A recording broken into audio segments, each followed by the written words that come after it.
Talking of new wine, fired up young people. Now, most of you are on social networking sites. Facebook, MySpace, Twitter, Bebo, High Five. I went on Wikipedia a few days ago and I found that Facebook has 350 million registered users. The largest social networking site in the world. Now, those are just the registered users. The links, the connected links are about 700 and something million. MySpace has 130 million registered users. Twitter has 75 million. And there are others like Friendster, Bebo, High Five. In India and Brazil, Orkut is very big. In China, Qzone is very big. Now, if you have indirect access to that many people, you have to start being intentional about your influence. Young people, don't go on your Facebook page to just have a chat. When you go with a mission. Are you hearing me? And you don't need to know a lot of Bible. You don't need to go to Bible school, and you don't need to be 45 years old. If you're 15 here today, you can wield tremendous influence on your social networking site. Some of you, through your Facebook page, you preach to a bigger congregation than I preach to on Sunday. Am I talking? My goodness. If you took the message you heard on Sunday and broke it into 5 parts, and Monday, Tuesday, Wednesday, Thursday, Friday, you put a little bit out there, the first thing they're all going to say is, how come you are so smart?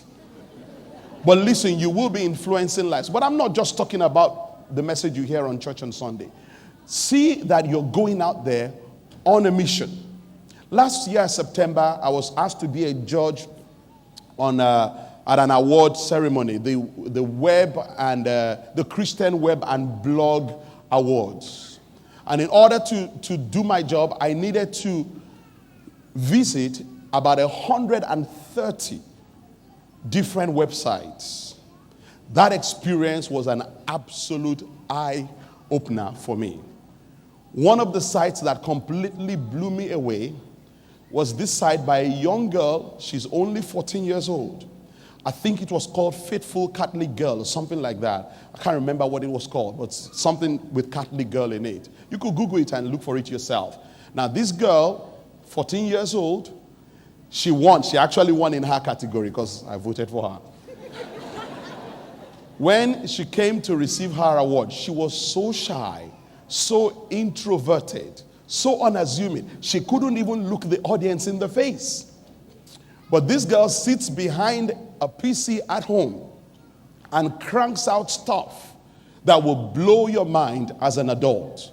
I mean, she's championing anti-abortion causes, encouraging people to go on this website and register and go on that website and vote and do this and complain. And she's putting out stories out there talking about the fact that she's honoring God with her body at the age of 14. My friend, you are 21. You are not too young. Hello? God said to Jeremiah, before I formed you in the womb, I knew you. Before you were born, I sanctified you. I ordained you a prophet to the nations. I don't know how many nations Jeremiah spoke to, but here you are today. You can sit in your bedroom and address people in 150 nations at the click of a button. Are you hearing me, young people?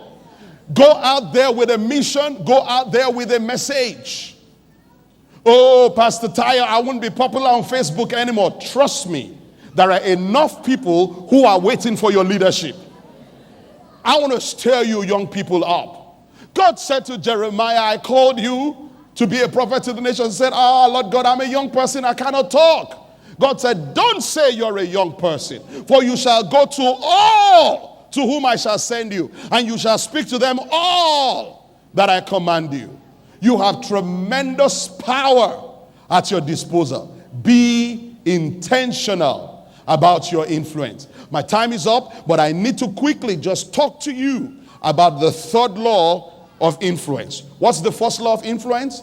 The law of intentionality. What does it say?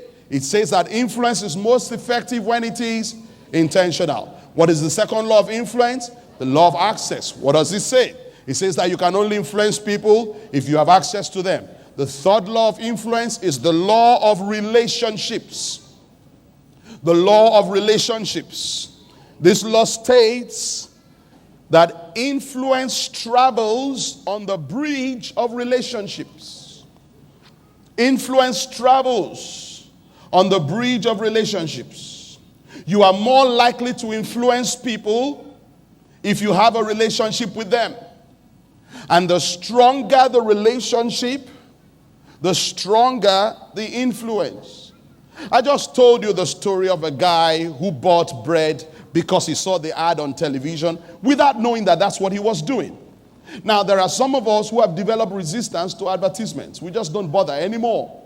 However, I guarantee you that every lady in this room has a product in their cosmetic bag that a friend recommended to them. Every lady in this room. You have something in your bathroom cupboard that a friend told you about. We pay attention to the words of people with whom we have a relationship. And what multinational companies cannot achieve with millions and billions of pounds of advertisement, your friend can achieve with words of mouth, because there is a bridge upon which that relationship, the influence travels, and it's called the bridge of relationship. Are you hearing me today? And so here is the deal. If you want to increase the power of your influence, increase the strength of your relationships. The stronger your relationships, the stronger your influence. The weaker your relationships, the weaker your influence. Your friend is likely to have a greater influence on you than they will on a complete stranger. You are more likely to have a greater influence on your children than you will on your neighbor's children. Now, let me give you another law, a sub-law under the law of relationships. Let's call it the law of value. The higher the value you place on a person, the higher the influence they have on you. Now, in the context of relationships, hear this now. In the context of relationships, influence is equity. Influence is what? Equity. Every time you relate to a person or interact with a person with whom you have a relationship, you are either spending your influence, thereby diminishing it, or building your influence, thereby increasing it. I don't have the time to really delve into this today, but last year I preached a message, a series titled, Laying the Foundation for a Prosperous New Year. How many of you remember? And in that series I taught a message called, Manage Your Relationships. And in that message, I told you about deposits and withdrawals. Every time you interact with people, you're either making a deposit or you're making a withdrawal. For instance, if every time you meet your friend or you call them, you're always asking them to do you a favor, you're always asking them to lend you money, what will happen to your influence? It will diminish very quickly.